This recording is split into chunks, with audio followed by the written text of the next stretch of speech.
young. I am Muslim. I am a democratic socialist. I refuse to apologize for any of this.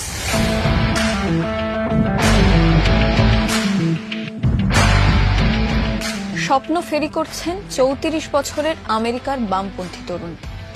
এমন একটা সময় যখন গোটা বিশ্বজুড়ে বামপন্থা মন্দা চলেছে, দক্ষিণপন্থাই যখন হাল ফ্যাশন, ভারতেও আজকাল দক্ষিণা বাতাসেরই দাপট।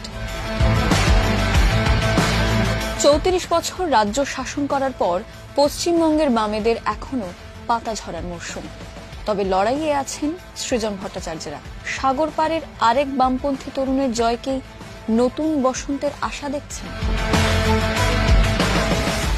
২১ শতকের বামপন্থীদের চেহারা ঠিক কিরকম হওয়া উচিত সেটা খুঁজতে গেলে জোহরান মামদানির এই ক্যাম্পেইন এবং গোটা ক্যাম্পেইন ট্রেল অবশ্যই ভেরি ইন্টারেস্টিং ফেনোমেনা।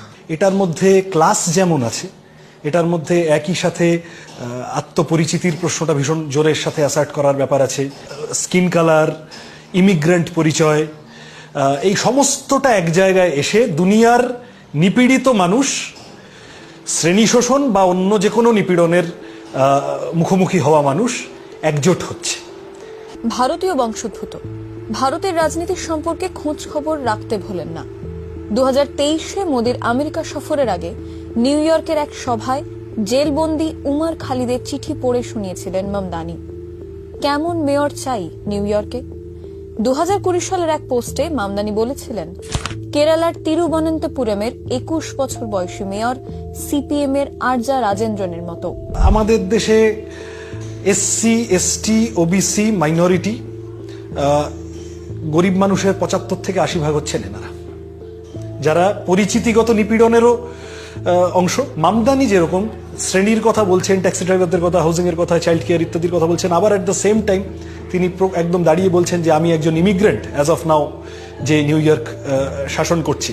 শাসন তো না, যাই হোক, হোয়াটএভার, দায়িত্বে এসেছে।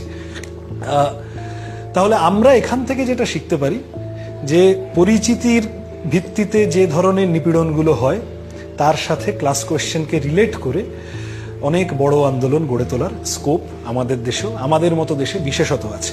আমি তোমায় মহিলাদের কথা বললাম না, প্রান্তিক লিঙ্গের কথা বললাম না, এগুলোও তো পরিচিতির ভিত্তিতেই শোষণ। তাহলে এই সমস্ত জায়গাকে এক জায়গায় এনে খুব একটা যে চাইনিজ ওয়াল ক্লাস এবং কাস্টের মধ্যে বা ক্লাস এবং আইডেন্টিটির মধ্যে রাখা খুব প্রয়োজন আছে, সেটা কিন্তু পৃথিবী জুড়ে সাম্প্রতিক যে প্রক্রিয়াগুলো চলছে তা বলছে না।